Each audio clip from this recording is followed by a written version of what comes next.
The chairman of the Securities and Exchange Commission, Chairman Vijit Supinit, yesterday stepped down after his role in the alleged hostile takeover attempt of the tourism Thai agencies sparked a widespread criticism over governance and ethics.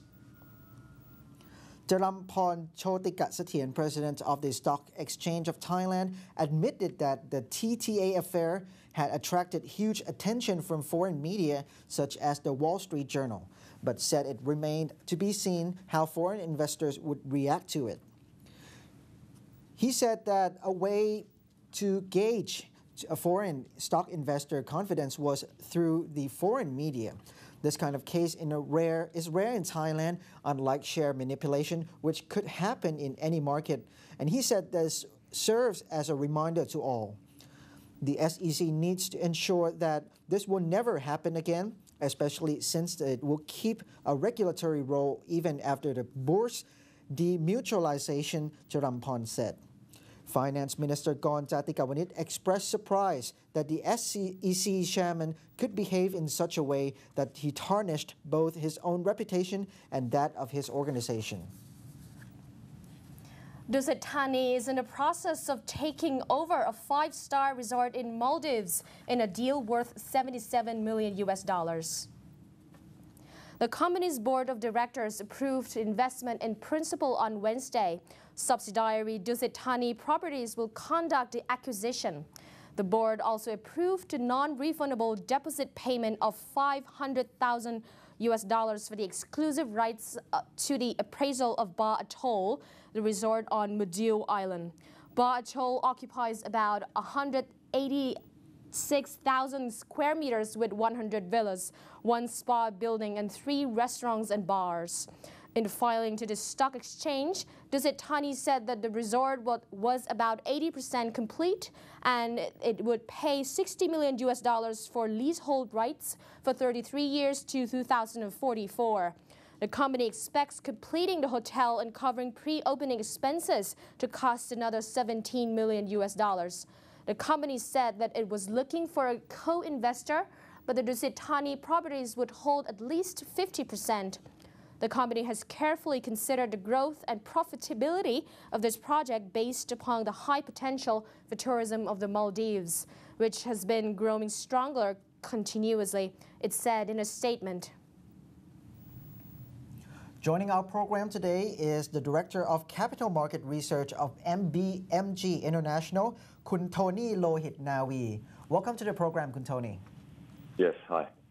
Good morning. Kun Tony, about the Fed's stating that the QE2 or quantitative easing 2 will end at the end of June.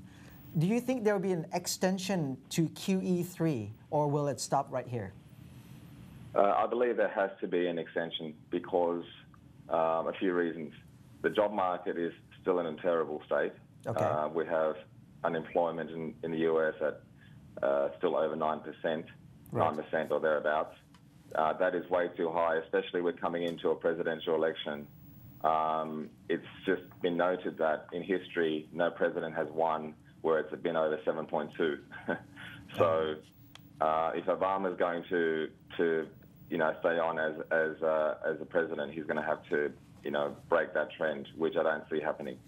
On the other hand, we just had recent housing data, again terrible. So there's just no way that we're not going to see some form of QE, and it might not be an over QE. It might be a subtle QE, but there's definitely going to be some form of QE.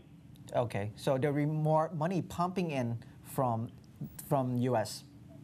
Yes, there's definitely. They may wait a while. They may wait until it's more politically feasible, acceptable. But to do 3 QEs, I don't know if that ever is going to be acceptable. So that's why I'm saying they might have to do a subtle QE, a hidden QE.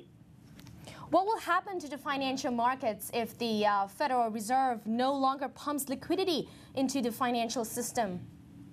Of course, if if they do stop, we're going to see correction in asset prices because what we've seen in the last 2 years has reflected both QEs. Whenever you have huge injections of liquidity, asset prices have to go up to reflect. Right. If they stop, or if they even hint of not extending QE3, we're going to see some deflationary forces act, which means asset prices falling and, you know, maybe the dollar rebounding. But at this stage, I can see that in the near term, we're going to see some corrections. Asset prices have come up way too much anyway, so they're going to have to fall on their own natural forces. But beyond that, if there's no QE3, look for more correction in asset prices. So as of now, we're not seeing so clearly whether there will be QE3 or not. Will the interest rates rise after this, or can the U.S. economy recover? They cannot. They can absolutely not let it rise to a great extent because everything is so difficult over there. The economic environment is so difficult over in the U.S. that even the slightest increases in interest rates will annihilate whatever's left of a terrible economy as it stands. So that's another guarantee of QE3, in my opinion, which is not allowing interest rates to rise, because that would be the nail in the coffin of any kind of recovery. Well, okay, thank you very much for sharing with us today. Thank you, Mr. Tony. Thank you very much.